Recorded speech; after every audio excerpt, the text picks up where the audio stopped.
You see Mama Ekaete, she no be person when life will treat with soft hand at all.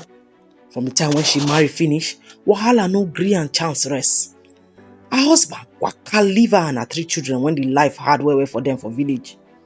E be like say the spirit of Suffer just dey follow Mama Ekaete everywhere. But this woman no gree for am o, because she strong pass concrete. Now from there, she leave village come Lagos to come find work. She come seek work as house girl for one big madam house like that. This madam, she no dey smile o. Every time na work. She go shout, Mama Ekaete, sweep here, mop there, wash plate.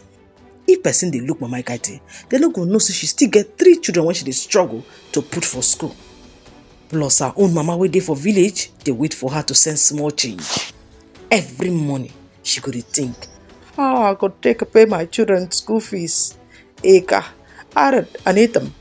Dem dey for government school, but even to buy book safe, money no dey. The life is going hard. But as Mama Ekaete dey always talk, no be who fall na im lose o, but who no gree stand up. One day like that, na so drama pikin for madam house o. Madam catch her pikin Kemi, wey she dey send better love message give one boy for school.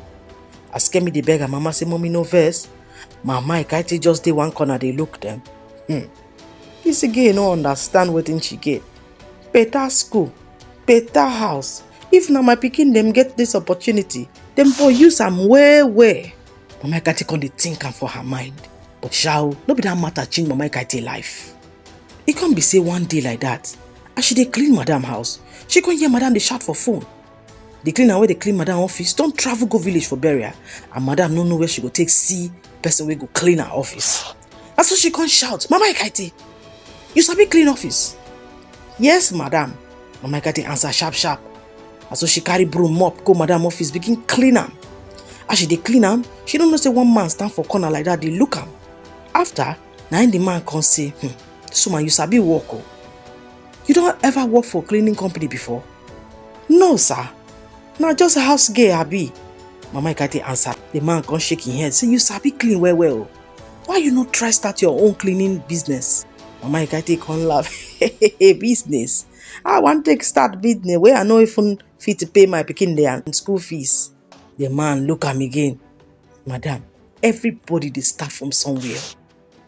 That night, Mama Ekaete no fit sleep. Na so this man word dey ring for her head. She know say she get one small money when she dey save.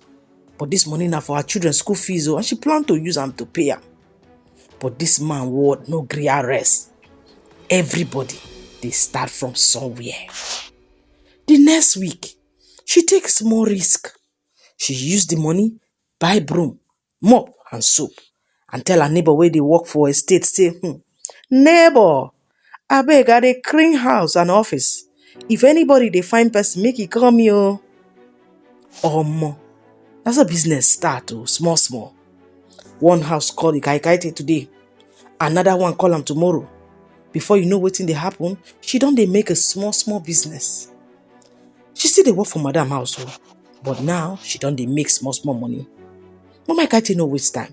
She put her 3 children back for better school. She no stop there o. She even send small something go village for her mama. But one day, na there another drama start o. Madam come notice say Mama Ekaete don dey carry small work dey join the work when she dey do. Na madam para. You wan leave my work abi? Mama Ekaete come beg her, madam, no be like that o. Na just a small hustle. I say make a hustle so that I go pay my pikin them school fees. I no go stop this work while I dey work for you, madam, I swear. Madam look am again. So as you dey like this, you dey do this one for your children them? Yes, madam. Okay, if you say that your children need to do am for, I go help you register this your business for where they register business them. But sha, you go still dey clean my house o. Well sha, today, Mama Ekaete don grow that her business past where she start. Don't even employ other women them, where they struggle like her before. Her children dem don go better school and her mama wey dey village no dey lack anything. True life no sweet from the beginning. But Mama Ekaete don use her own hand change her own life. And as she dey talk, no be who fall na im lose, but who no gree stand up.